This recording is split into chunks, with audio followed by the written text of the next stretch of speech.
پاکستان کا نام سنتے ہی اکثر ذہنوں میں کیا تصویر ابھرتی ہے؟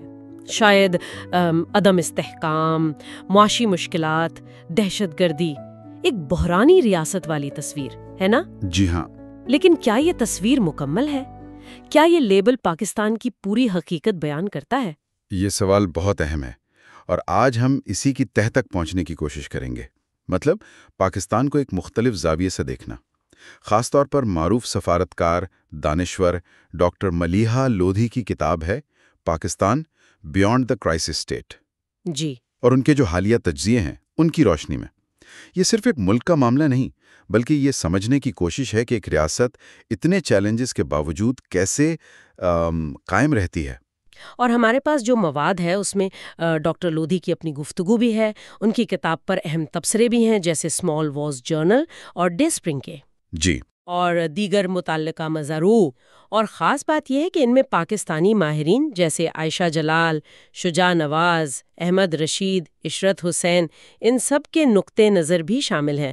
تو یہ صرف باہر کی نہیں، اندر کی آوازیں بھی ہیں۔ بالکل، اور ہمارا مقصد صرف آپ دیکھیں مسائل گنوانا نہیں ہے، بلکہ پاکستان کی جو مشکلات کا سامنا کرنے کی ایک غیر معمولی صلاحیت ہے نا، جسے ریزیلینس یا لچک کہتے ہیں، اور اصلاحات کے کیا امکانات ہیں ان کو سمجھنا ہے۔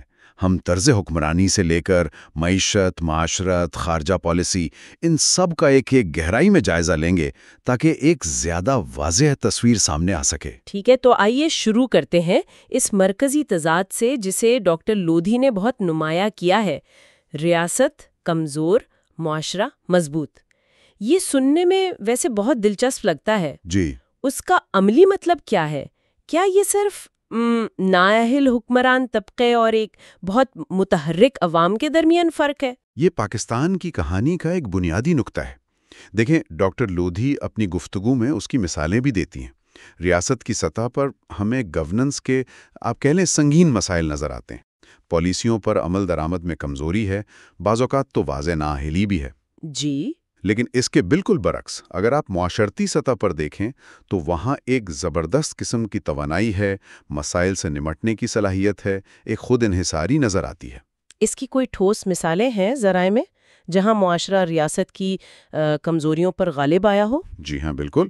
ڈاکٹر لودھی سوات میں جو عسکریت پسندوں کے خلاف عوامی رد عمل تھا نا، اسے ایک اہم مثال کے طور پر پیش کرتی ہیں۔ اچھا، وہ کہتی ہیں کہ جب ریاست تذبذب کا شکار تھی تو میڈیا، سول سوسائٹی، عوام سب نے مل کر ایک ایسا ماحول بنایا جس نے پھر حکومت اور فوج کو آپ کہیں فیصلہ کن کارروائی کرنے پر مجبور کیا۔ یہ عوام تھے، بشمول علماء کے، جنہوں نے بندوق کے زور پر مسلط کی جانے والی شریعت کو مسترد کر دیا۔ تو یہ ریاست پر معاشرے کا دباؤ تھا۔ اور وہ 2010 کے سیلاب کی مثال بھی تھی شاید، جس نے ملک کے بڑے حصے کو تباہ کر دیا تھا۔ بالکل، وہ تو بہت ہی تباہ کن سیلاب تھا، اور اس کے بعد عالمی سطح پر یہ تاثر تھا کہ شاید پاکستان اب سنبھل نہیں پائے گا، کہ یہ ایک بحران بہت زیادہ ہے۔ جی، لیکن ملک نے ان تمام منفی پیشگوئیوں کو غلط ثابت کیا۔ ریاست کی امدادی کارروائیاں ٹھیک ہے وہ سست تھیں، ناکافی تھیں، لیکن معاشرے نے، افراد نے، فلاحی تنظیموں نے، انہوں نے آگے بڑھ کر ایک دوسرے کی مدد کی، واہ، اور ملک دوبارہ اپنے پیروں پر کھڑا ہو گیا۔ تو یہ معاشرتی لچک کی ایک شاندار مثال ہے۔ اسی تناظر میں وہ اسمال وارز جرنل کے تبصرے میں عائشہ جلال کے باپ کا حوالہ تھا، جو تاریخ کے اثرات اور ایک معتبر قومی تاریخ کی ضرورت پر زور دیتا ہے۔ کیا یہ بھی اسی سے جڑا ہے، معاشرتی طاقت اور ریاستی کمزوری کے بیانیے سے؟ یقیناً۔ دیکھیں، ڈاکٹر لودھی بھی یہ کہتی ہیں کہ اس کتاب کا ایک بڑا مقصد یہی تھا کہ جو مایوسی کا ایک عمومی تاثر ہے نا پاکستان کے بارے میں، اس کو چیلنج کیا جائے اور امید پر مبنی ایک نیا، زیادہ حقیقت پسندانہ قومی بیانیہ تشکیل کیا جائے۔ ماضی کی ناکامیوں سے سیکھنا تو ضروری ہے، لیکن صرف ناکامیوں پر ہی توجہ مرکوز رکھنے سے تو مایوسی ہی بڑھے گی نا۔ صحیح۔ اس لیے کتاب میں آپ دیکھیں گے پر امید تجزیہ نگار بھی ہیں، اور وہ بھی جو زیادہ مایوس کن تصویر پیش کرتے ہیں، تاکہ ایک متوازن تصویر سامنے آئے، اور ایک معتبر تاریخ جو ہے وہ ہمیں اپنی طاقت اور کمزوری دونوں کو سمجھنے میں مدد دیتی ہے۔ لیکن اگر معاشرہ اتنا مضبوط ہے تو پھر سوال یہ ہے کہ ریاست اتنی کمزور کیوں ہے؟ یہاں پھر طرز حکمرانی کے چیلنجز سامنے آ جاتے ہیں۔ بالکل۔ ڈاکٹر لودھی سول سروس اور سیاسی نظام دونوں پر تنقید کرتی ہیں۔ وہ کہتی ہیں کہ سیاست جو ہے وہ پالیسی سازی کے بجائے سرپرستی یعنی پیٹرنیج پر چلتی ہے۔ ووٹ وفاداری اور ذاتی تعلقات کی بنیاد پر ملتے ہیں، پالیسی کی بنیاد پر نہیں۔ جی، اور یہ موروثی سیاست جیسے بھٹو اور شریف خاندانوں کا تسلط، یہ بھی تو اسی کی ایک شکل ہے۔ یہ بالکل درست تجزیہ ہے، اور یہ ہمیں اس تصور کی طرف لے جاتا ہے جسے اشرافیہ کا تسلط یا ایلیٹ کیپچر کہتے ہیں۔ ڈاکٹر لودھی کے جو حالیہ تجزیے ہیں، خاص طور پر ڈان میں ان کا ایک مضمون تھا واٹ ہولڈز پاکستان بیک، اس کا یہ مرکزی نقطہ ہے۔ اچھا۔ اور یہ صرف چند خاندانوں کی بات نہیں ہے، یہ ایک وسیع تر اشرافیہ طبقے کی بات ہے جس میں سیاسی، معاشی، ریاستی، حتیٰ کہ فوجی عناصر بھی شامل ہو سکتے ہیں۔ یہ وہ طبقہ ہے جو ملکی وسائل اور ریاستی طاقت پر قابض ہے۔ اس ایلیٹ کیپچر کا حجم مطلب یہ کتنا بڑا ہے؟ کیا اس کا کوئی اندازہ لگایا گیا ہے؟ جی ہاں، اور اعداد و شمار تو آپ دیکھیں چونکا دینے والے ہیں۔ ایک UNDP اور پائی ڈی کی 2021 کی مشترکہ تحقیق کا حوالہ دیا جاتا ہے۔ اس کے مطابق پاکستان میں اشرافیہ کو مختلف ٹیکس چھوٹ، سستی زمین، قرضے اور دوسری مراعات کی شکل میں سالانہ تقریباً 17.4 ارب ڈالر کا فائدہ پہنچتا ہے۔ 17 ارب ڈالر؟ جی ہاں، 17.4 ارب ڈالر۔ یہ ملک کی مجموعی قومی پیداوار یعنی GDP کا تقریباً 6% بنتا ہے۔ آپ تصور کریں کہ یہ وسائل اگر عوامی بہبود پر، تعلیم پر، صحت پر خرچ ہوں تو کتنی تبدیلی آ سکتی ہے۔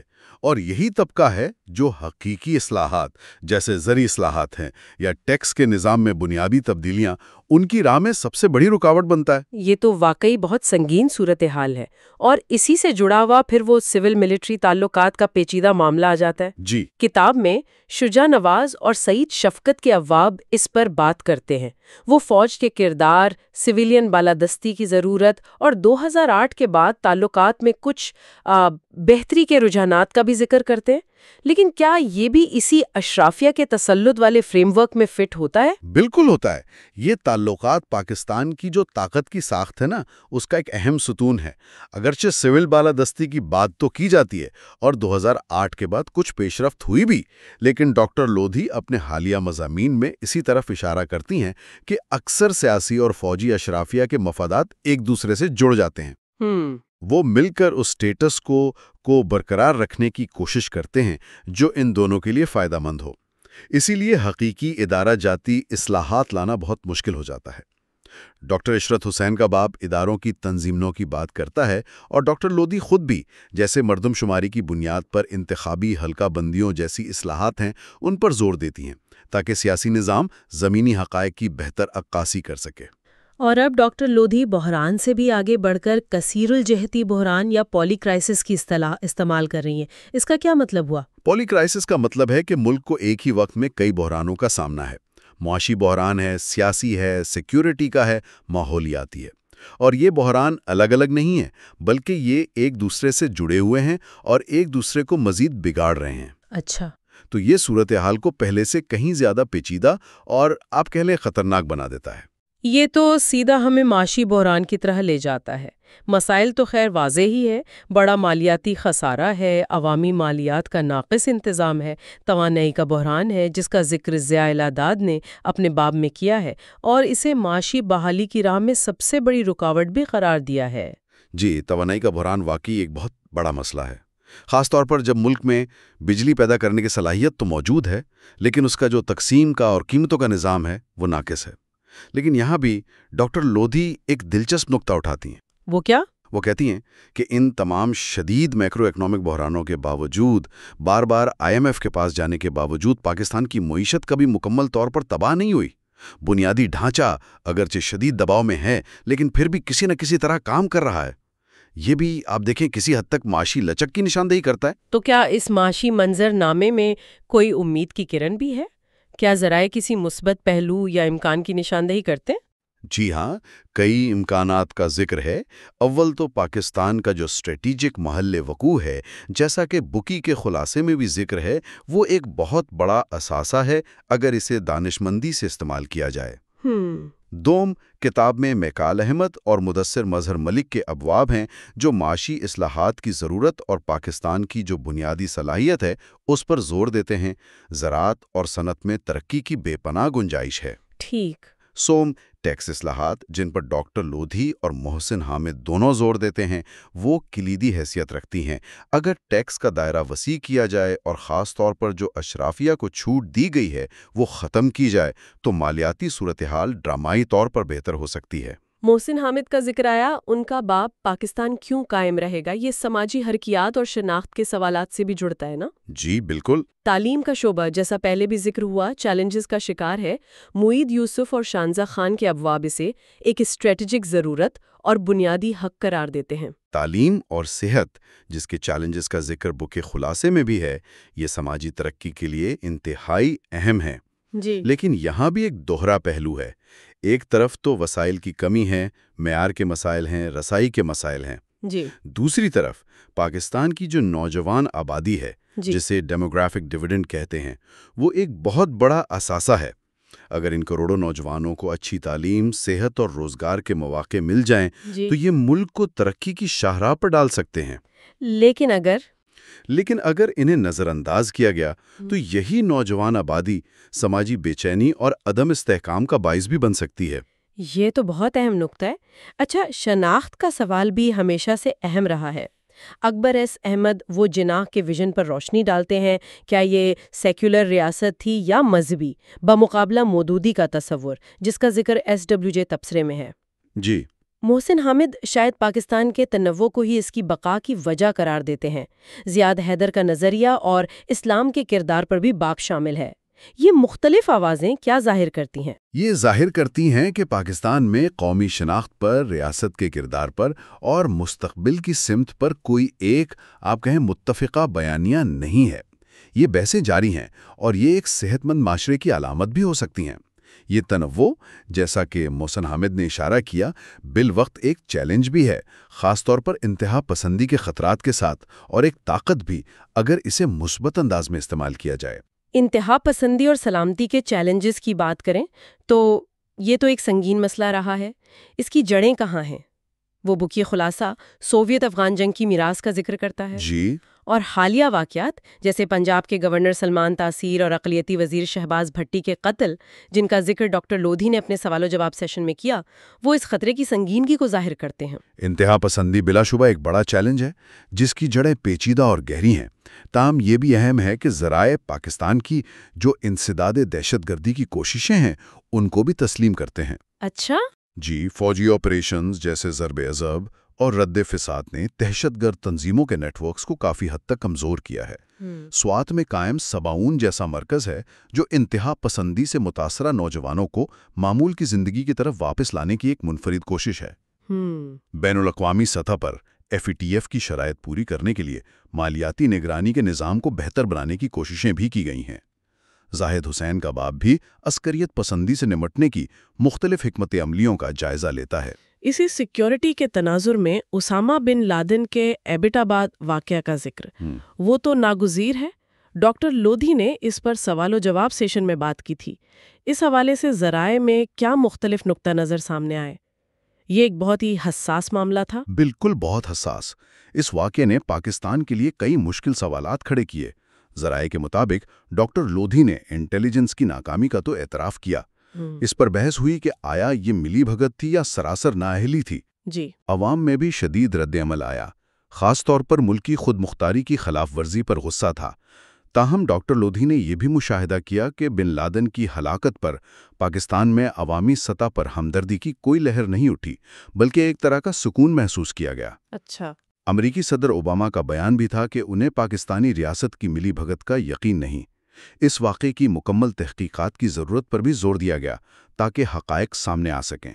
یہاں ہم صرف وہ مختلف باتیں دہرا رہے ہیں جو ذرائع میں بیان ہوئیں، کوئی ذاتی رائے نہیں دے رہے۔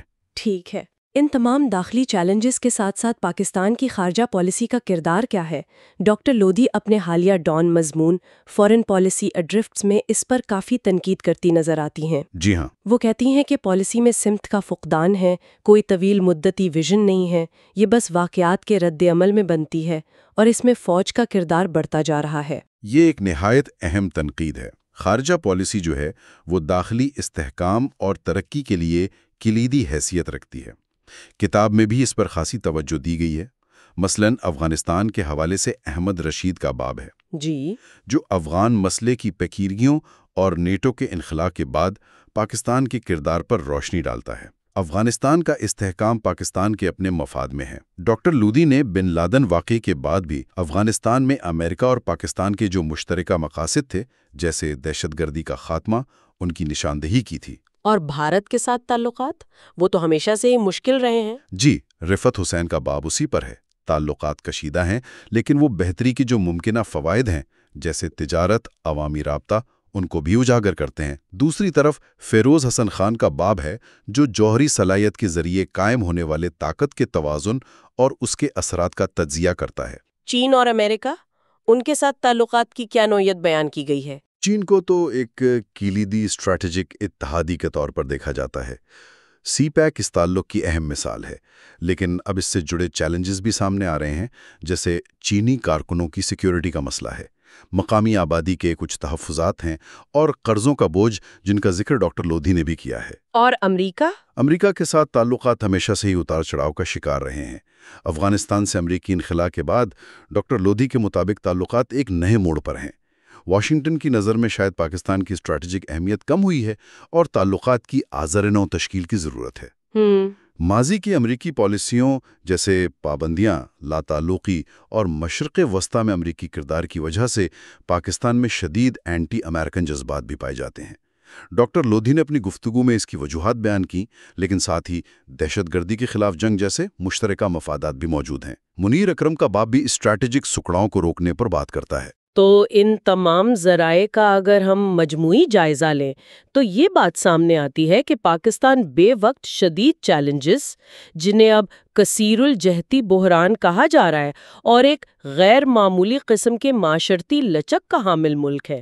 جی بالکل۔ ڈاکٹر لودھی اور دیگر مصنفین نے ان دونوں پہلوؤں کو بہت خوبی سے اجاگر کیا ہے۔ بالکل، اور حتمی پیغام آپ دیکھیں یہی نکلتا ہے کہ اصل تبدیلی جو ہے نا وہ اندر سے آنی ہے۔ جیسا کہ ڈاکٹر لودھی زور دیتی ہیں، بیرونی امداد یا دباؤ وقتی طور پر مددگار ہو سکتے ہیں، لیکن پائیدار ترقی اور استحکام کے لیے سیاسی عزم، گہری ادارہ جاتی اصلاحات، خاص طور پر یہ جو اشرافیہ کا تسلط ہے اسے توڑنا اور معاشرے کی اپنی توانائی اور صلاحیتوں کو بروئے کار لانا، یہ ناگزیر ہے۔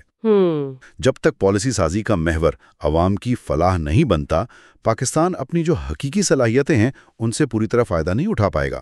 اس ساری گفتگو اور ان تجزیوں کی روشنی میں ایک سوال ذہن میں آتا ہے، غور طلب ہے۔ اگر تبدیلی اندر سے آنی ہے تو وہ کون سی ایک بنیادی اندرونی تبدیلی، چاہے وہ اشرافیہ کے رویوں اور مفادات میں ہو، یا عوامی شعور اور تحرک میں ہو، یا پھر سول ملٹری تعلقات کے توازن میں، وہ کون سی ایک تبدیلی سب سے زیادہ اہم اور فیصلہ کن ثابت ہو سکتی ہے جو پاکستان کو واقعی اس بحرانی ریاست کے لیبل سے نکال کر ایک مستحکم اور ترقی یافتہ مستقبل کی طرف لے جا سکے؟